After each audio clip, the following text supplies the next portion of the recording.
ஓபிஎஸ்ஐ மட்டும்தான் முதலமைச்சராக அருகில் அமர்த்தினார். ஏன் உங்களை அமர்த்தவில்லை? ஆனால் இவரை பொறுத்தவரையும் கொல்லப்புற வழியாக முதலமைச்சரான என்பது நாடறிந்த ஒன்று. குளித்துவிட்ட எங்களிடத்தில் சொன்ன ஒரே வார்த்தை, அப்போது 5 பேர்கள் அங்கே இருந்தால் இப்போதும் அவர்கள் இருக்கிறார். ஏன்னா எல்லா பணத்தையும் உங்கள் தொகுதியிலே கொண்டு போய் அங்கே தான் எல்லோரையும் சந்திக்க முடியும் என்ற நோக்கத்தோடு தான் சென்றேன். இவர் மகன், இவருடைய மாப்பிள்ளை, இவருடைய மருமகன், இந்த அக்கா மகன் தான் இன்றைக்கு நீங்கள் 2009 இன்றைய பொதுச் செயலாளரையே கழகத்தில் அனைத்து பணிகளும் விளக்கினார்கள். அதேபோல் 2012 அம்மா அவர் ஆட்சியில் இருக்கிற போது என்னையும் கழகப் பணியிலிருந்து விளக்கினார்கள். ஆனால் அதற்கு பிறகு அம்மா அவர்கள் நம்மை சுற்றி இருக்கின்ற யாரையும் விளக்கவில்லை. அவர்களை அரவணைத்து சென்ற வரலாறுகள் இருக்கிறது. ஆனால் இன்றைக்கு அந்த நிலை இல்லை. யார் நம்மிடத்தில் பேசினாலும் கூட உடனடியாக நடவடிக்கை எடுக்கின்ற நிலை. இது இயக்கத்தை பலவீனப்படுத்துவது மட்டுமல்ல, தன்னை சுற்றி இருக்கின்றவர்களை பலவீனப்படுத்துகிற போது அது யார் செய்கிறார்களோ அவரும் பலவீனம் அடைகிறார்கள். இதுதான் வரலாறு. நான் கூறியது அன்றைக்கு தெளிவாக பத்திரிகை நண்பர்களுக்கு சொல்லியது, கருணாகர் என்ற சட்டமன்ற உறுப்பினர் பல்லாவரத்தை சார்ந்தவர், திராவிட முன்னேற்றக் கழகத்தை சார்ந்தவர். அவருடைய மருமகள் அங்கே இருக்கின்ற பணியாற்றுகின்ற பணியாளருக்கும் ஏற்பட்ட நிலையை தமிழ்நாடு முழுவதும் ஆர்ப்பாட்டத்தை நாம் நடத்தினோம். அதற்கு பிறகு நாம் என்ன சொன்னோம் என்று சொன்னால், இதற்கு சிபிஐ விசாரணை தேவை என்று வலியுறுத்தினோம். எதற்கெல்லாம் சிபிஐ விசாரணை வேண்டும் என்று நாம் வலியுறுத்தி கொண்டிருக்கிற போது, கொடநாட்டிலே நடைபெற்ற கொலைகளை பற்றி இதுவரையிலும் குரல் கொடுக்கப்பட்டிருக்கிறதா? எதற்கெடுத்தாலும் சிபிஐ, எதற்கெடுத்தாலும் சிபிஐ. ஆனால் நம்மை வாழ வைத்த, அங்கே வாழ்ந்து கொண்டிருந்த புரட்சித் தலைவி அம்மாவுடைய அந்த கொடநாட்டில் ஏற்பட்டிருக்கிற கொள்ளைக்கு ஒரு நாளாவது சிபிஐ விசாரணை வேண்டும் என்று குரல் கொடுக்கப்பட்டிருக்கிறதா என்பதை நான் தெரிந்து கொள்ள விரும்புகிறேன். ஏனென்று சொன்னால், பி டீம் என்று என்னை பற்றி சொன்னார்கள். யார் பி டீமாக இருக்கிறார் என்பது இதன் மூலமாக நீங்கள் புரிந்து கொள்ள வேண்டும். அது மட்டுமல்ல, 3 முறை அம்மா இருக்கின்ற போதும், அம்மா மறைவுக்கு பிறகும் ஓபிஎஸ்ஐ மட்டும்தான் முதலமைச்சராக அருகில் அமர்த்தினார்கள். ஏன் உங்களை அமர்த்தவில்லை முதலமைச்சராக என்ற கேள்வி நான் இங்கே கேட்க விரும்புகிறேன். ஏனென்று சொன்னால், நான் முதலமைச்சர் ஆனதற்கு பிறகுதான் இவருக்கு அமைச்சரவை இடம் தந்தேன் என்று சொன்னார்கள். எங்களை போன்ற ஒரு முன்மொழிவில்லை என்று சொன்னால் இவர் முதலமைச்சரே ஆயிருக்க முடியாது. இவர் அம்மா மூலமாக 3 முறை முதலமைச்சரானவர் ஓபிஎஸ். ஆனால் இவரை பொறுத்தவரையும் கொல்லப்புற வழியாக முதலமைச்சரான என்பது நாடறிந்த ஒன்று. நான் எதற்காக சொல்கிறேன் சொன்னால், இன்று என்னை கொச்சைப்படுத்துவதற்கு நான் தான் அவருக்கு அமைச்சரவையில் இடம் தந்தேன் என்று சொல்வது வேதனை அளிக்கக்கூடிய ஒன்றாக இருக்கிறது. கடந்த காலத்தை நான் சொல்ல விரும்பவில்லை, அது சொல்வதும் சரியாக இருக்காது. நான் ஆரம்பிக்க வேண்டும் என்று சொன்னால் 89 81 ஆரம்பிக்கலாம்.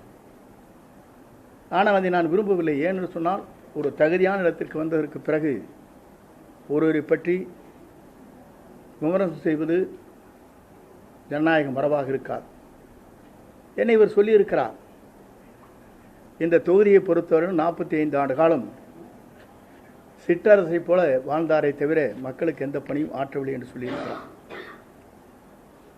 உங்களிடத்திலே மிக விரைவிலேயே ஒவ்வொரு அமைப்பை சார்ந்தவர்களும் என்னை எப்படி பாராட்டி இருக்கிறார்கள், எப்படி உன்னுடைய பணிகள் அமைந்திருக்கிறது என்பதை பல்வேறு சங்கங்கள், வேளாண்மையில் இருக்கின்ற விவசாயிகள் பாராட்டியதும், அதே போல இன்றைக்கு சமூக ஈடுபாடுகளில் இருக்கின்ற நம்முடைய ஈரோட்டை சார்ந்திருக்கிற பல்வேறு சமூக அமைப்புகள் பாராட்டி கடிதங்கள் எனக்கு எழுப்பப்பட்டிருக்கிறது. கடுமையான உழைப்பின் காரணமாக இந்த தொகுதியை வளமான தொகுதியாக நீங்கள் மாற்றியிருக்கிறீர்கள் என்று நான் அவரிடத்திலே பாராட்டுதலை பெற்றிருக்கிறேன். இவர் சொன்னது எனக்கு மிகவும் வேதனை அளிக்கக்கூடிய ஒன்று. ஏனென்று சொன்னால், சிற்றரசை போல தொகுதி மக்களுக்கு எந்த பணியும் ஆற்றாதைப் போல, கழக தொண்டர்களுக்கு எந்த உதவியும் செய்யாதைப் போல கருத்துக்கள் பரிமாறப்பட்டிருக்கிறது. எத்தனை பேர் ஒன்றிய சேர்மனாக, நகர்மன்ற தலைவராக, அதே நேரத்தில் வழக்கறிஞர் உடைய சட்ட நிபுணர்களாக நியமிக்கப்பட்ட வரலாறும் இந்த தொகுதியில் இருக்கிறது. ஊராட்சி மன்ற தலைவர்களாக இன்றைக்கு அவர்கள் எங்கு வேண்டுமானாலும் செல்லலாம். அது ஜனநாயகம் முறைப்படி அவர்களுக்கு அவருடைய கருத்துக்களை பரிமாறுவதற்கு அவர்கள் எங்கு வேண்டுமானாலும் சென்று எங்கு வேண்டுமானாலும் சென்று கருத்துக்களை பரிமாறலாம். ஆனால் குறை சொல்வதற்கு முன்னால் இவர் என்ன செய்தார் என்று சொன்னால், இவருடைய மாமன் அவருடைய இறுதிச் சடங்குக்காக கோபிச்செட்டிப்பாளையம் வருகிற போது முடித்ததற்கு பிறகு நம்முடைய நெடுஞ்சாலை பயணி விடுதியில் குளித்துவிட்டு எங்களிடத்திலே சொன்ன ஒரே வார்த்தை, அப்போது 5 பேர்கள் அங்கே இருந்தால் இப்போதும் அவர்கள் இருக்கிறார். ஏன்னா எல்லா பணத்தையும் உங்கள் தொகுதியிலே கொண்டு கொட்டிட்டீங்க போல் இருக்குது, ரோடெல்லாம் பார்த்தா நானே எடப்பாடியிலே இப்படி இல்லைன்னு சொன்னார். எப்படி இந்த வார்த்தை இங்கே சொல்லப்பட்டிருக்கிறது? இல்லை என்று சொல்ல மறுக்க முடியாது. அந்தியூருடைய அவர் சொந்த மாமன் இறுதிச் சடங்கு நடைபெற்றது கோபிச்செட்டிப்பாளையத்தில். நான் எதற்காக சொல்லி, அன்றைய ஒரு நிலை இன்றைய ஒரு நிலை என்பது வேதனை அளிக்கக்கூடிய ஒன்றாக இருக்கிறது. அது மட்டுமல்ல, நாடாளுமன்ற தேர்தலை நீங்கள் பார்த்திருக்கக்கூடும். எந்த நமக்காக உதவி செய்தார்களோ, எந்த காலகட்டத்தில் நமக்காக வழிவகை செய்தார்களோ அவரெல்லாம் மறந்து அவர்களுக்கு நிற்பதற்கு அனுமதி வழங்காமல் புதிதாக வேறு கட்சியில் இருந்தவர்கள் பணம் செலவு செய்தால் போதும் என்று அவர்களுக்கு நாடாளுமன்ற நிற்பதற்கு அனுமதி வழங்கியவர் யார்? இதையெல்லாம் மக்கள் இன்றைக்கு கூர்ந்து கவனித்துக் கொண்டிருக்கிறார் என்பதை நீங்கள் மறந்துவிடக்கூடாது.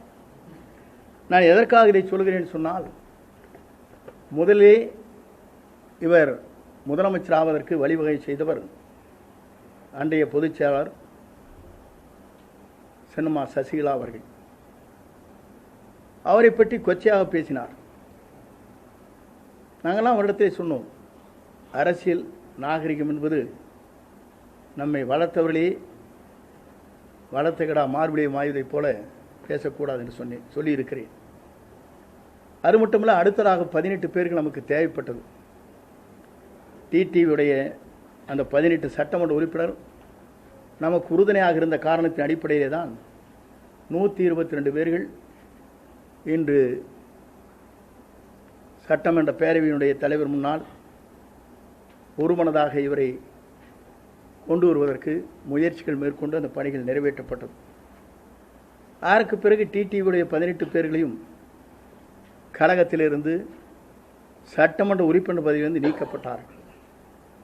அதற்கு பிறகு ஆட்சியை நடத்துவதற்கு தடுமாறி கொண்டிருக்கிற போது தர்மயுத்தத்தை நடத்தி கொண்டிருக்கிற ஓபிஎஸ் அவர்களை அழைத்து வந்து, நீங்கள் 11 பேரும் எங்களுக்கு ஆதரவு தாருங்கள், நீங்கள் ஒருங்கிணைப்பாளர், நான் இணை ஒருங்கிணைப்பாளர், நான் முதலமைச்சர், நீங்கள் துணை முதலமைச்சர் என்று சொல்லி அவரையும் அந்த நிலைக்கு கொண்டு சென்று காலம் கடந்ததற்கு பிறகு அவரையும் வெளியேற்றினார்.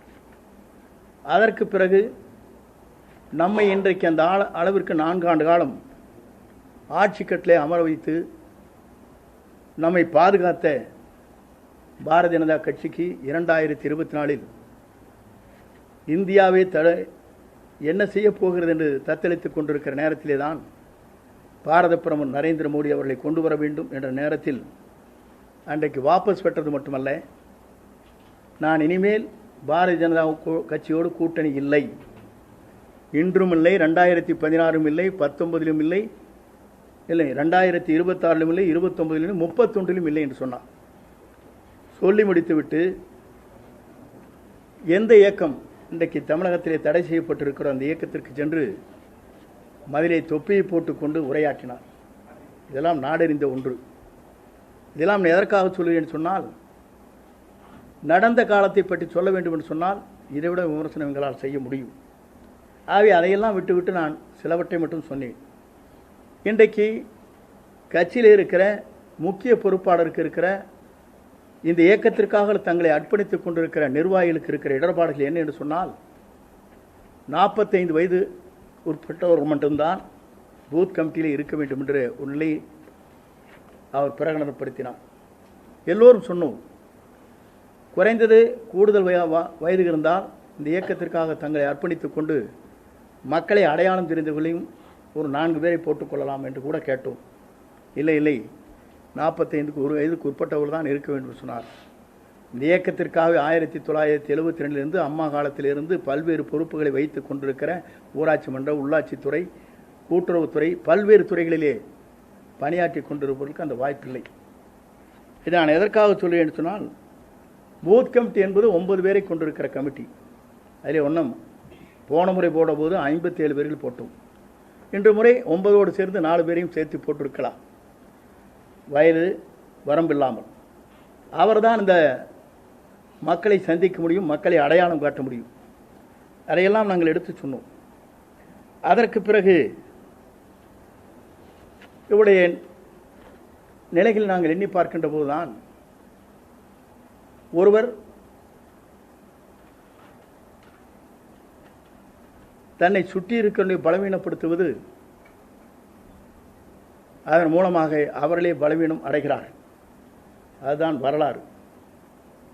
அது மட்டுமல்ல, நாம் பார்க்கின்ற போது நாம் ஒன்றை சொன்னோம். நாமக்கல்லில் நடைபெற்ற நிகழ்ச்சியில் பெரிய கட்சி கொடி பறக்குது, பிள்ளையார் சொல்லி போட்டாகிவிட்டது என்று நாம் சொன்னதற்கு பிறகு நேற்றைய முன்தினம் நிலை என்ன ஏற்பட்டிருக்கிறது என்பதை நீங்கள் அறிவீர்கள். நான் இதெல்லாம் எதற்காக சொல்கிறேன் சொன்னால், நம்முடைய பலன் என்ன? நாம் ஒருங்கிணைந்து ஒற்றுமையுணர்வோடு நாம் இணைகிற போது நம்மை நாடி வருவார்கள், நாம் மற்றவை நாடி செல்ல தேவையில்லை. இதுதான் வரலாறு. புரட்சித் தலைவராக இருந்தாலும் சரி, புரட்சித் தலைவர் அம்மாவாக இருந்தாலும் இந்த வரலாற்றை அனைத்து இந்திய அண்ணா திராவிட முன்னேற்ற கழகத்திலே படைத்தார் என்பதை மறந்துவிடக்கூடாது. ஒருவர் முன்னேற வேண்டும் என்றால் தன் கால்களிலே நடந்து செல்ல வேண்டும். ஒருவர் முன்னேற வேண்டும் என்று சொன்னால் தன் காலிலே நடந்து செல்ல வேண்டும். பிறர் முதுகிலே ஏறி சவாரி செய்யக்கூடாது. ஆகவே பிற முதுகிலே சென்று சவாரி செய்யலாம் என்று கனவு கண்டால் இது போன்ற நிலைதான் ஏற்படும். ஆகவே என் கருத்துக்களை சொல்லியிருக்கிறேன். கேள்வி கேட்க வேண்டும் என்று சொன்னால் நீங்கள் கேள்விகள் கேட்கலாம். இல்லை, அதை விட ஒன்று சொல்லிடுறேன். திராவிட முன்னேற்ற கழகத்தை பொறுத்தவரையும் என்னை பி டீம் என்று சொன்னார். சொல்வதற்கே தகுதி இல்லை. நான் யாரையும் விமர்சனம் செய்வதில்லை, உங்களுக்கு எல்லாம் தெரியும்.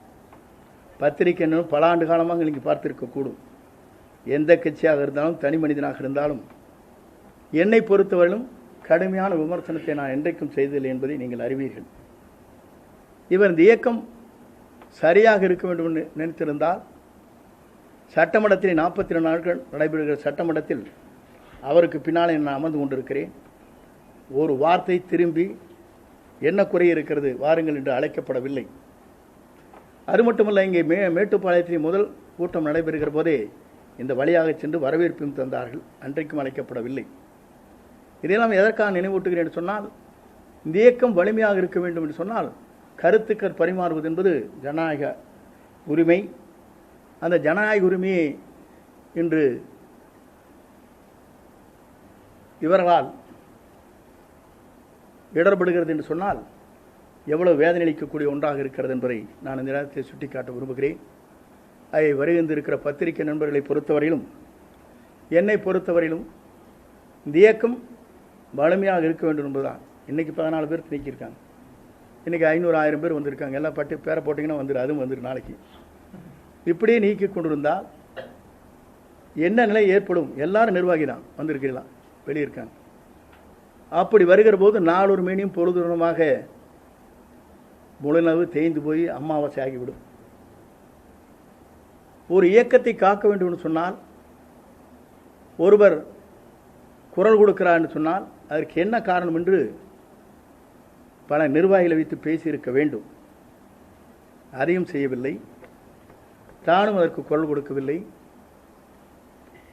ஆனால் இன்றைக்கு முக்குளத்தோருடைய தேவர் திருமகனாருடைய அந்த விழாவுக்கு சென்றபோது அங்கேதான் எல்லோரையும் சந்திக்க முடியும் என்ற நோக்கத்தோடு தான் சென்றேன். நான் முதல்ல சொன்னேன், நான் யாரையும் பார்க்கல, டிடிவி பார்த்தீங்களா, ஓபிஎஸ் பார்த்தீங்கன்னா இல்லைன்னு சொன்னேன். இல்லை பார்த்தார், நாங்கள் இவங்கள தான். நான் ஹோம் மினிஸ்டர் பார்த்தேன்னு சொன்னேன். அவர் எங்கேயா போய் பார்க்குறாரு? நிதியமைச்சர் எங்கே போய் பார்க்குறாங்க? இங்கே நிர்மலா பெரியசாமி கூட பார்க்க முடியாது இவரால், அவர் எங்கே போய் பார்க்குறாங்க? இது எதற்காக சொல்லி என்று சொன்னால், அழைத்தார்கள், சென்றேன், பார்த்தேன் என்று சொன்னாலும் கூட இல்லை என்று சொன்னார்கள்.